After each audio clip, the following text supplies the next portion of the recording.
always brings me to tears. Parang napakasakit naman kasi para kay Moises ang kanyang naging kapalaran na ipinahahayag sa unang pagbasa. Sa simula, inatasan siya ng Diyos na pumunta sa Ehipto upang palayain ang Israel, ang bayan ng Diyos. Matapos ang pakikipagnegosasyon sa Paraon na napakatigas naman ng kalooban, tuluyan ngang pinalaya ng Diyos ang kanyang bayan. Katangi-tangi ang bahagi ng pagtawid ng bayan ng Diyos doon sa Red Sea upang sila ay iligtas sa mga humahabol na hukbo ng Paraon. Mahaba at masalimuot ang kanilang paglalakbay, mapanganib at puno ng hamon. Maraming pagtitiis ang naranasan ni Moises. At one point, he was asking the Lord to let him die instead. But in the end, as they were approaching the promised land, ipinakita ng Panginoon sa kanya ang bagong lupain. Ipinakita lamang sa kanya. Sabi ng Panginoon kay Moises, iyan ang lupain na aking ipinangako sa inyong mga ninuno, sina Abraham, Isaac at Jacob.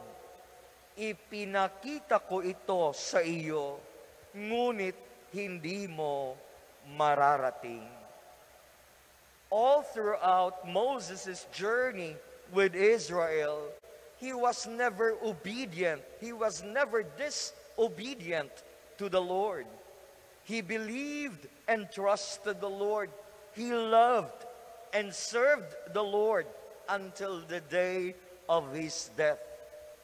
He might have felt low at times, but he sacrificed, he suffered, and persevered in his mission out of his love for God and his genuine concern for God's people. Ang dalawang mukha ng pag-ibig. Pag-ibig sa Diyos at pag-ibig sa kapwa. Ganito rin halos ang muni at diwa ni Santa Clara. Sa kanyang katangi-tanging pagpapahayag ng pag-ibig sa Diyos, nalubos ang pag-ibig at pagkalinga sa mga dukha. Pinili niyang mabuhay din bilang isang dukha. Siya ay ipinanganak na mayaman, pero pinili niyang buhay ay ang buhay ng karukaan, at siya ay lubos ding umibig at nagmalasakit sa mga dukha. Ito ang mga iniwang pamana at mga pananalita ni Santa Clara sa simbahan. Love Him totally, who gave Himself totally out of love for you. Sino yung Him? Ang Panginoon.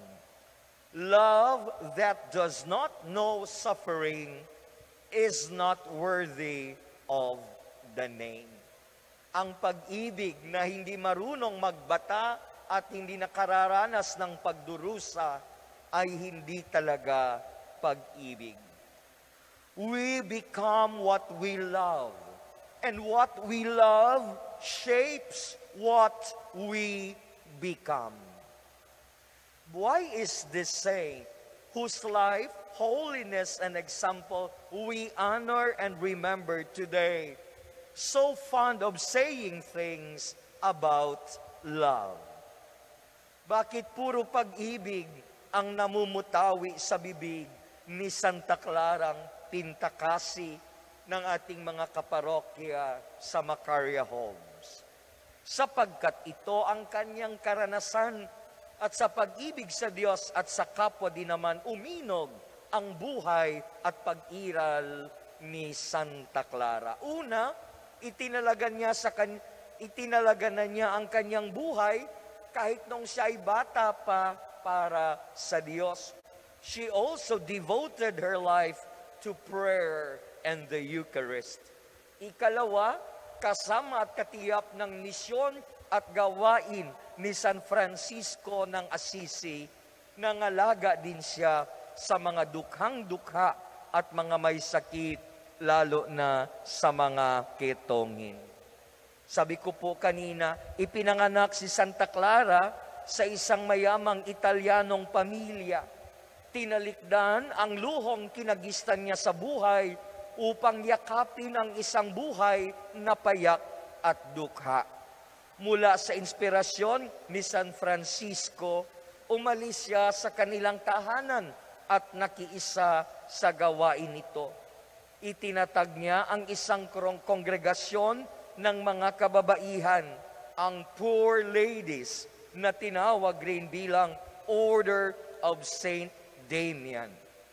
Paglipas ng 10 taon ng yumao si Santa Clara, ito ay tinawag na Order of Saint Clare.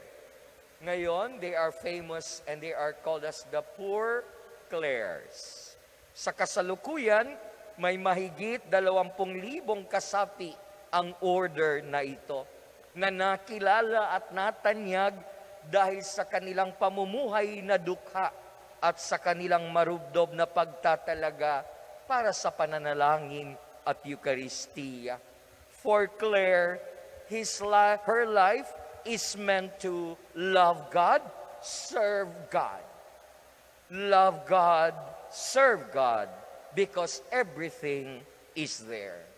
But loving God is one face only of one coin. The other face must also be put into practice and should be a staple for our daily lives. Ang tinutukoy ay ang pag-ibig sa kapwa. Sa Ebanghelyo, itinuturo sa atin ni Jesus ang isang katunayan na tayo nga ay marunong umibig sa ating kapwa.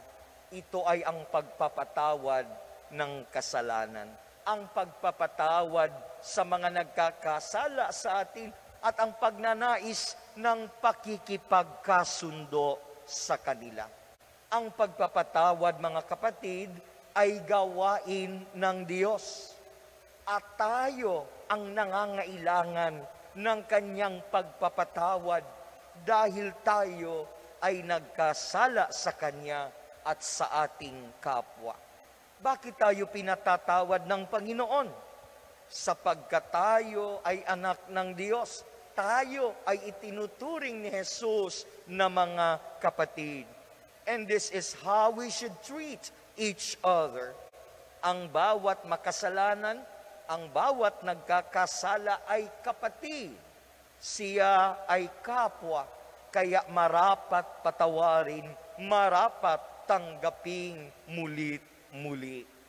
As we are forgiven, so should we forgive others.